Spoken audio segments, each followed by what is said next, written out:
This is Chester.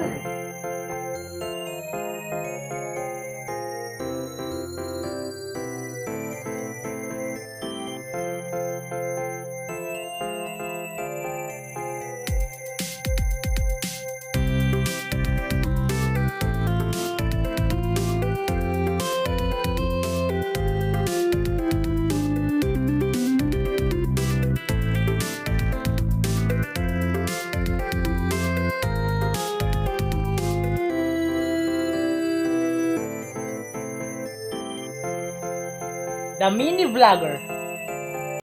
Okay, hello mga ka-mini vlogger, this is Chester. At alam kong matagal-tagal akong nawala sa pagbablog.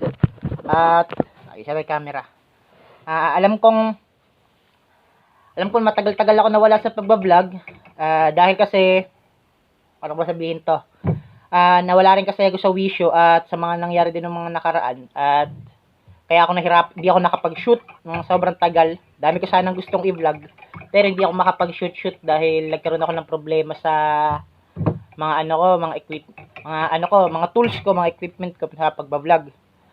So ngayon, ay nagbabalik na ako ulit para sa nakakatilong ko. Nagbabalik na ako ulit sa pagba-vlog at magkakasama-sama tayo at sana panoorin nyo pa rin itong mga videos ko kahit na sometimes pisa may paulit-ulit lang, pero sana malibang pa rin kayo sa mga daily life ko na ginagawa dito sa bahay at ganda rin sa pagkakambing. At tara mga ka-mini vlogger, kapit tayo.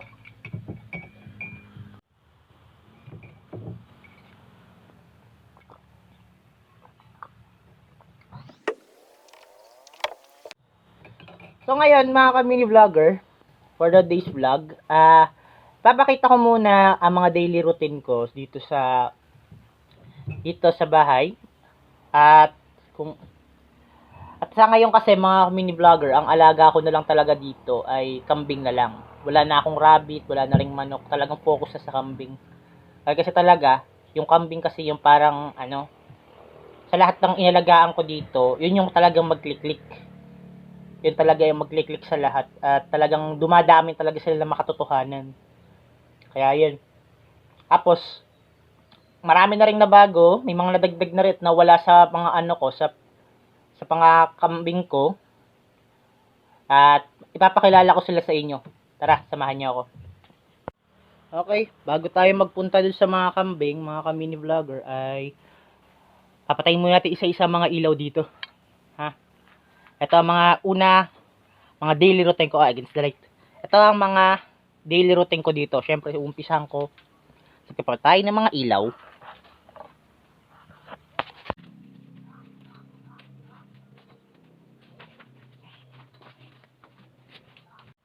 Okay, ito naman na second, pagpatay ng mga ilaw.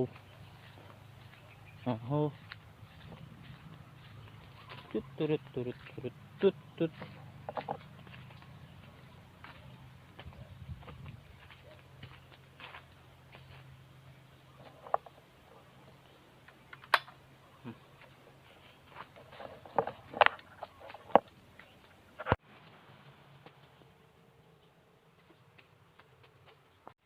Okay, tapos na tayo sa pagpatay ng mga ilaw. Ngayon naman, diligan muna natin munti nating tanim na gulay. Ano lang naman, isang pirasong talong at isang pirasong siling panigang. Tara, diligan natin.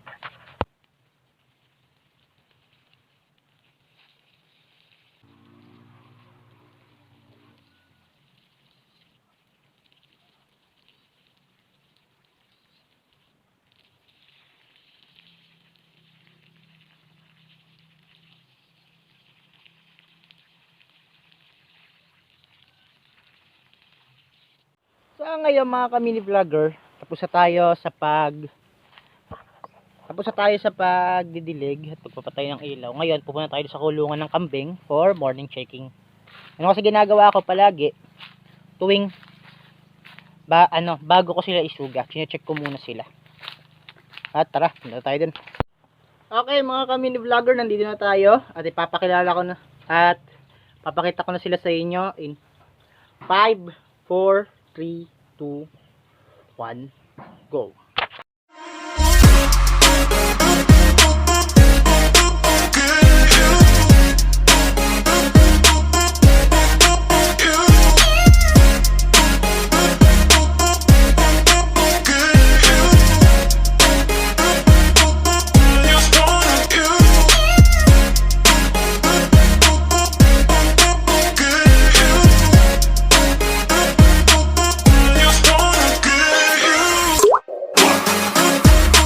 Mga ka-mini vlogger, kung makikita ninyo, marami ng ilan na lang sila, may mga ilan na ring nawala, kagaya ni Jinggoy, ni Roberto at ni Agustin. 3 lalaki yun nawala dahil sila yung mga naibenta na, pero may mga pumalit din naman. At papakilala ko na sa inyo yung mga bago.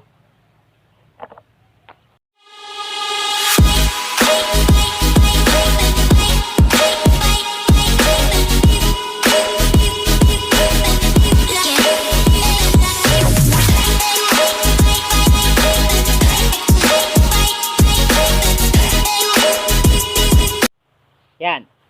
Yun yung mga bago ng mga kambing. Si Julio ang naging bago namin bulugan dito. Siya yung ginagawa namin panlahi rito dito sa aming mga kambing. At kung makikita nyo, may dalawa pang na bulugan dito. Siya naman ay si Rafi at si Randy. Mga anak naman sila ni Samantha. Ito yun, si Samantha. Ito. Hop, yan. Yan si Samantha. At si April naman, ayan, anak naman siya ni Lighty. Ito si April. Yan, anak siya ni Lighty. Mga nagsipag-anakan na rin, yung mga dumalaga lang dati, mga inahin na rin sila. At, kaya yun na ngayon. Bali ngayon, sumatotal, ang kambing ko ngayon ay 11 na. 11 na silang lahat. At, still counting pa rin. Sana dumami pa rin sa mga pagpalip netong darating 2024. Sana madagdagan pa nga sila. Kasi duda ko may mga iba na rin buntis dito. At sa morning checking naman, okay naman silang lahat. Wala na ang pagbabago, ganun pa rin. At ngayon, samahan nyo ako sa pagpunta doon sa sugahan nila. So ngayon mga ka-mini vlogger, tara. Punta tayo sa sugahan at isugan na itong mga alaga nating kambing. Let's go!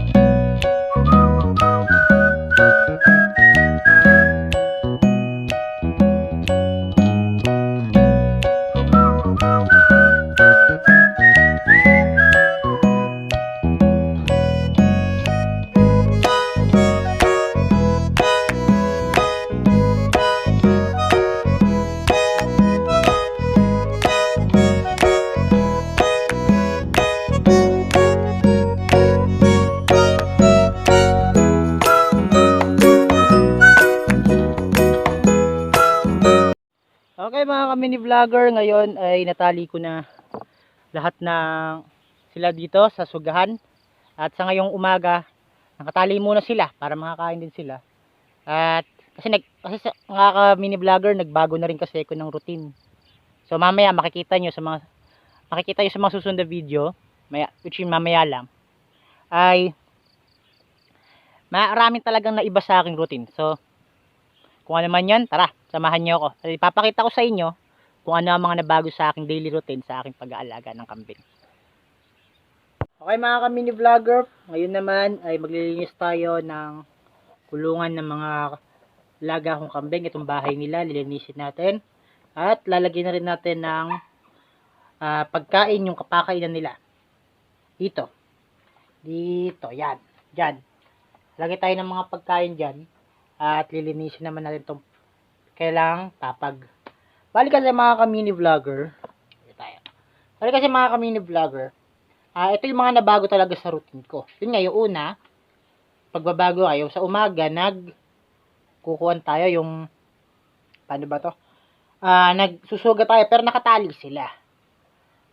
Tapos, pagdating naman nun, papauwiin ko sila dito para uminom sila ng tubig na dati ginagawa ko, dinadala ko sila doon. Dinadala ko yung tubig doon.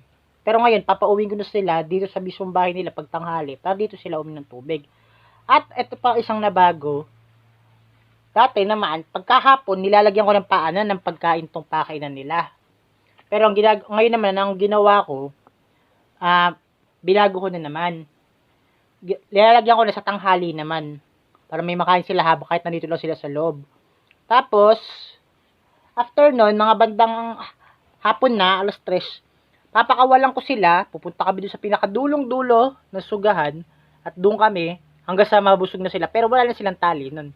Babantayan ko sila. Minsan mga 1 hour lang busog na sila. Minsan 1.5 hour. Ganun lang. Ganun sila katagal binabantay. Minsan 2 hours. Depende talaga sa trip nila kung talagang busog na sila. So, ngayon mga ka-mini vlogger, umpisa natin maglinis. Tara!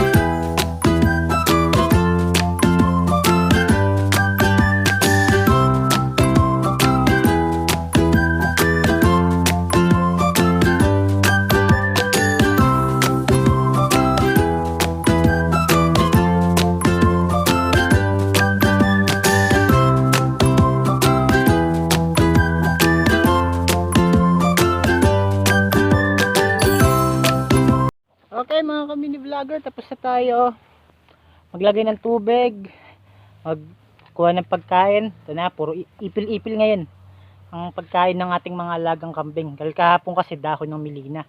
Tapos rin tayo maglinis dito ng bahay nila. So ngayon, susunduin natin sila doon sa sugahan at iuwi natin sila dito. So tara, samahan niyo ako.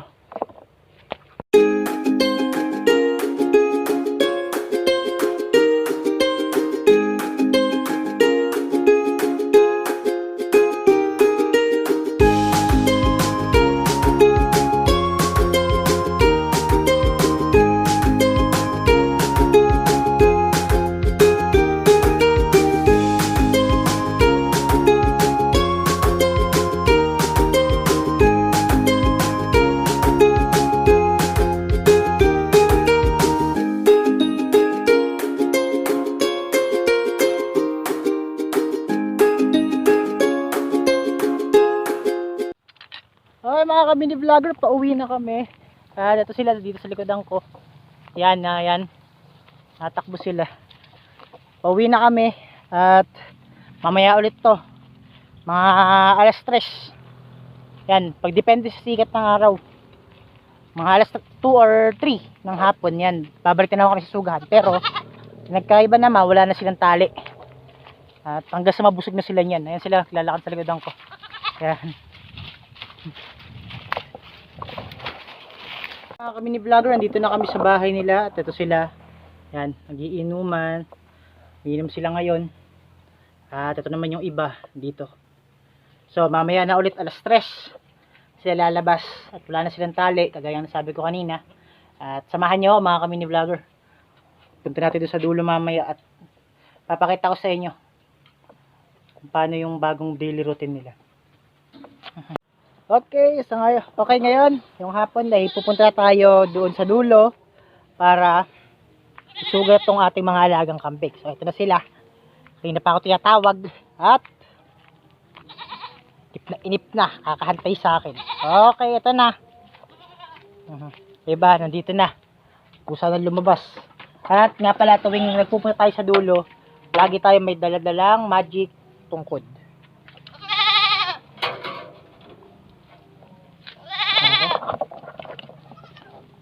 Ayan sila, oh. Kasunod ko maglalakad. Oh, tumatakbo pa. Punta na kami doon sa dulo. Dito iba. May nauna ng isa. Naman yung iba.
Okay mga ka-mini vlogger, ito na ngayon ng ating mga alaga. Ito sila. Yan silang lahat oh. Yan. Yan kung makikita ninyo. Sarap na sarap sa pagkain nila. Hanggang mamaya na yan. Siguro mga 1 o 2 oras kami nandito. Kaya lang no, kahit hapon matirik pa rin ang araw. So, yan ang mga nabago sa daily routine ko. Wait lang. Yan ang mga nabago sa daily routine ko sa kambing pa lang to, iba pa akong ginagawa. At yun nga rin na isa pa sa mga nabago, kambing na lang alaga ko ngayon. At kung titingnan, okay din naman, maganda ang progress. Mas dumadami sila sa ngayon at malulusog. May isa nga lang tayong binabantayan, pero hopefully na sana maging okay na siya. At kumakain din naman siya. Ito siya si Randy. Medyo malata yung kuwan niya. Medyo malata siya itong mga nakaraan, pero malakas naman siya kumain. Pero nakakapag-take na rin naman na kami ng mga vitamins para sa kanya, para bumalik yung sigla niya. Sa pagkain naman, wala namang kaso. Talagang kumakain siya, matakaw din naman kumain. At hopefully sana bumalik na talaga yung sigla at kakulitan niya. So, tama ako pwesto. Eto. So, mga ka-mini vlogger, kung nagustuhan nyo itong video, please like, subscribe, and don't forget to hit the notification bell and share the video. At samahan nyo ako ulit susunod kong vlog. At paano ba yan? Paano mga ka-mini vlogger? Ingat. Ingat.